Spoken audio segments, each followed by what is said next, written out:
ಎಲ್ಲ ಮಾಧ್ಯಮ ಮಿತ್ರರಿಗೂ ಹಾಗೂ ವೇದಿಕೆ ಮೇಲಿರುವ ಎಲ್ಲ ಗಣ್ಯರಿಗೂ ಥ್ಯಾಂಕ್ ಯು ಸೋ ಮಚ್ ಬಂದಿದ್ದಕ್ಕೆ. ವೆಂಕಟ್ ಸರ್ ನನಗೆ ಐ ಥಿಂಕ್ ಜುಲೈ 22-23ಕ್ಕೆ ಕಾಲ್ ಮಾಡ್ತಾರೆ. ಲಾಸ್ಟ್ ಇಯರ್ 22-23 ಕಾಲ್ ಮಾಡಿ ಇನ್ನೊಂದು 5 ದಿನದಲ್ಲಿ ಶೂಟಿಂಗ್ ಇದೆ, ಒಂದು ಹೊಸ ಸಿನಿಮಾ ಮಾಡ್ತಾ ಇದ್ದೀನಿ, ಬನ್ನಿ ಅಂತ ಹೇಳಿದ್ರು. ಸರ್ 5 ದಿನದಲ್ಲ, ಒಂದ್ಸಲಿ ಸ್ಟೋರಿ ನರೇಟ್ ಮಾಡ್ತೀರಾ ಅಂತ ಕೇಳಿದೆ. ಅವರು ಅದೇ ಎಸ್ ಕೆ ಉಮೇಶ್ ಸರ್ದು ಈ ಥರದ್ದೊಂದು ರಿಯಲ್ ಇನ್ಸಿಡೆಂಟ್ ಇಟ್ಕೊಂಡು ಮಾಡ್ತಾ ಇದೀವಿ, ನೀವು ಎಸ್ ಕೆ ಉಮೇಶ್ ಸರ್ ಮಾಡಿದಂಥ ಪಾತ್ರನ ನೀವು ಮಾಡಬೇಕು, ನಿಜವಾಗ ಅವ್ರು ಮಾಡಿದ್ರೆ ನೀವು ಮಾಡಬೇಕು ಅಂತ ಹೇಳ್ತಾರೆ. Sir S K Umesh sir ಪಾತ್ರ ಮಾಡಬೇಕು ಅಂತಂದ್ರೆ ಒಂದು ಸ್ವಲ್ಪ ಪ್ರಿಪ್ರೇಷನ್ ಬೇಕಾಗುತ್ತೆ. ನೀವು 5-7 ದಿನದಲ್ಲೆಲ್ಲ ಈ ಕ್ಯಾರೆಕ್ಟರ್ ಅಂದ್ರೆ ಅದನ್ನ ಪ್ರೆಸೆಂಟ್ ಮಾಡೋದು ಕಷ್ಟ ಆಗುತ್ತೆ.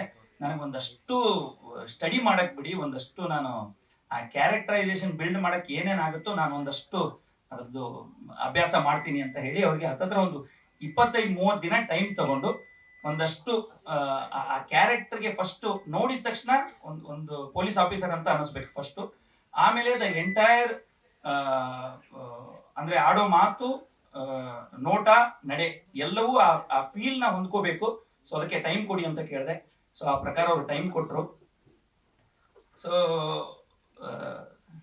ಸಿನಿಮಾ ಶುರುವಾದ್ಮೇಲೆ ನಾನೊಂದು ಸ್ವಲ್ಪ ಔಟ್ ಬಸ್ಟ್ ಕ್ಯಾರೆಕ್ಟರ್ಗಳನ್ನ ಅಂದ್ರೆ ತೀರಾ ಏನು ದೊಡ್ಡ ದೊಡ್ಡ ಡೈಲಾಗ್ ಹೊಡಿಯೋದು ಅಥವಾ ಕಿರ್ಚಾಡೋದು ಆ ಥರದ್ದೊಂದು ಸ್ವಲ್ಪ ಮಾಡ್ತೀನಿ. ಬಟ್ ಅಂಡರ್ ಪ್ಲೇ ಅಂತ ಬಂದಾಗ ನನಗೆ ರಿಯಲಿ ಒಂದು ಸ್ವಲ್ಪ ಕಷ್ಟನೇ ಅದು. ಸೊ ಒಂದೊಂದು ಸೀನು ಹಿಡಿದು ಮಾಡ್ತಾ ಇದ್ವಿ. ಯಾವಾಗ ನಂದು ಸುಂದರ ಸರ್ದು ಫಸ್ಟ್ ಸೀನ್ ಮಾಡಿದ್ವಿ ನಾವು, ಸರ್ ನಾನು, ಸೊ ಬರೀ ಅವ್ರ ರಿಯಾಕ್ಷನ್ಗೆನೆ ಇಲ್ಲಿ ಆಕ್ಷನ್ ಬರಕ್ ಶುರುವಾಗೋದು. ಬಿಕಾಸ್ ಅಂತ ಅದ್ಭುತವಾದಂತ ರಿಯಾಕ್ಷನ್ಸ್ ಕೊಡೋರು ಸರ್. ಬೆಂತಟ್ಟೋರು, ಪ್ರತಿ ಸೀನು ಹೆಂಗ್ ಮಾಡ್ಬೇಕು ಏನ್ ಮಾಡ್ಬೇಕು ಅಂತ ಪ್ರತಿ ಹಂತದಲ್ಲೂ ಹೇಳ್ತಾ ಬಂದ್ರು. So sir thank you so much. And ನಮ್ಮ DOP Pramod, thank you man. Lawrence co director, super, ಸಖತ್ ಸಪೋರ್ಟ್ ಮಾಡಿದ್ರು. ಅಂಡ್ ನನ್ನ ಎಂಟೈರ್ ಕೋ ಸ್ಟಾರ್ಸ್, ಸೊ ಎಲ್ರಿಗೂ thank you so much. So I hope ಒಂದು ಒಳ್ಳೆ ಸಿನಿಮಾ ಆಗುತ್ತೆ Rupesh. So thank you so much sir. Venkat sir thank you. ನಿರ್ಮಾಪಕರಿಗೆ thank you so much.